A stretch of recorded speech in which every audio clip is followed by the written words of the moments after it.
சிலை நாணல் படுத்து பருகி வைத்து காய்ச்சினமா களிர் அண்ணான் என் கை பற்றி தீவலம் செய்ய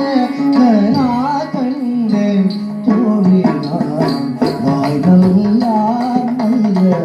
மலையோதி மந்திரத்தால் வாசிலை நாணல் படுத்து பருகி வைத்து காய்ச்சினமா களிர் அண்ணான் என் கை பற்றி தீவலம் செய்ய கண்டே தோழி